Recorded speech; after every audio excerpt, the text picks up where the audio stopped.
just going to show you the units and where they are on the outside of the house. So that's an 18,000 BTU Kerr right here. This is a 12,000, a little smaller.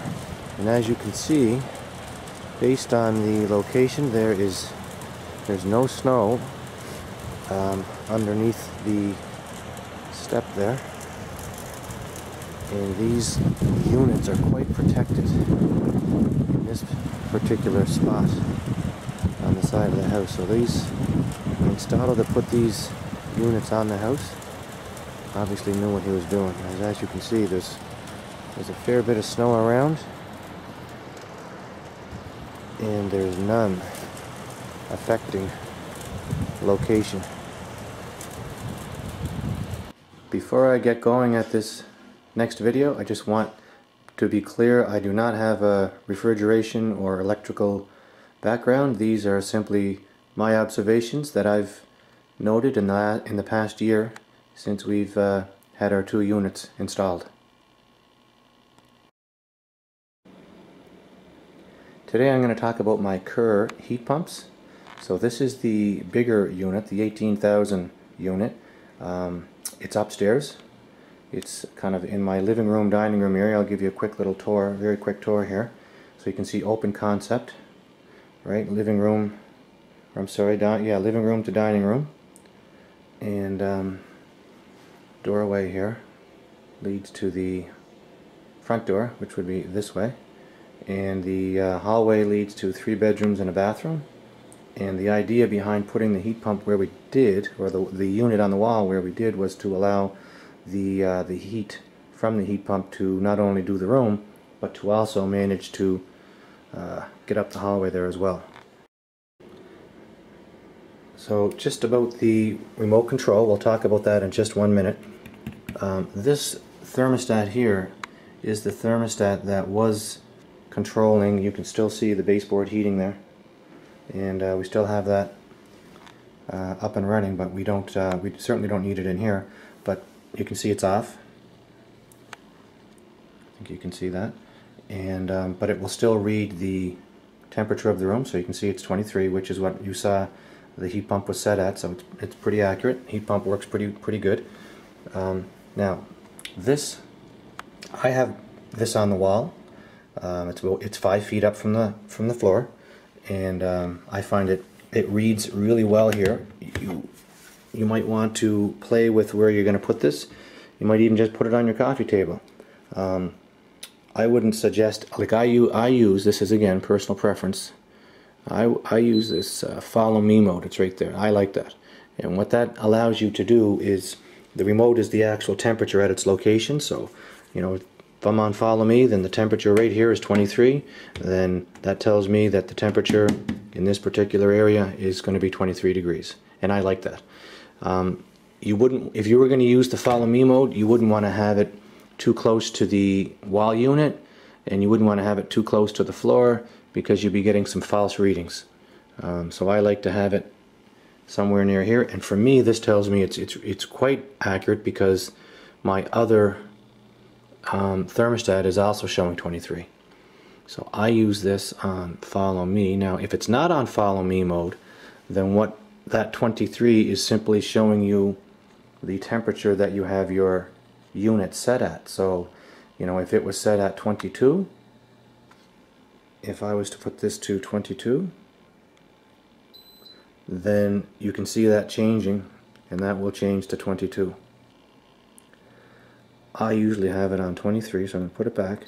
And I like this follow me mode. That's just my own personal preference, and I've been kind of doing different things with this. I've only had it a year, but playing with it the last year or so, and I really, for me anyway, in this particular room, the follow me mode works well, and it's a bit of a trial and error, so it's whatever works.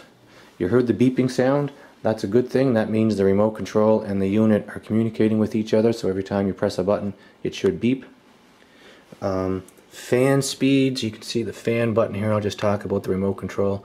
On cold evenings, you might want to, before you start looking at jacking this thing up to 24, 25, or whatever the temperature might be, then my first step would be to utilize the fan. So I'd you know, there's 3 fan speeds, and then I have it on auto, the fan speed on auto. You can see it there, I believe, just right here. And auto, and I find that will, on average days, you know, if it's not too cold or too warm, it will adjust. The fan will adjust accordingly, and it does. You know, really cold days where it gets, like we've had some cold days here the last little bit. It's been minus 28, minus 29. That's with the wind chill. You might need to use your fan in those extreme situations. Also, this little button here is pretty good, turbo, and you can use that. That will get you to your temperature much quicker, so that'll even go faster than your fan at its highest setting, and that works in both the heat mode and the cool mode. Those are pretty much the only 2 that we use. There is an auto feature that is there as well. That's a mode, and we haven't tried that yet. I just simply use heat or cool. Heat when it's winter or fall, and of course cool in the summer. So that works for us. When it's on the follow me mode, there's a little signal that is sent. You'll see the little Wi-Fi thing up here. It sends every 3 minutes. So you want to make sure that your path to that wall unit is clear. You don't want curtains, TVs, or whatever blocking. That will certainly affect, if you have it in follow me mode anyway, your temperature reading. So you want to watch that. If you've got a lot going on in the room, then I would suggest that you don't use the follow me and simply try your set temperatures, because your wall unit and your remote control may have a difficult time communicating. So because this is pretty open, that works for us. These buttons here, the swing and the direct, if you push the swing, then those, I think they're called louvers, and I'm not sure if I'm pronouncing them properly. This little fin, you can see it there, they swing up and down and push the air down and up accordingly.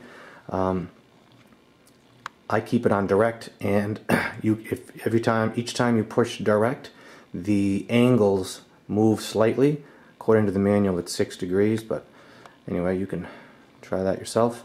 And of course, depending on where it is on the wall, and if it's upstairs or downstairs, you may want it pointing up higher, or maybe the air pushing out a little bit lower. But again, that's another example of a trial and error thing that you might want to play with. We have pretty much got ours set now.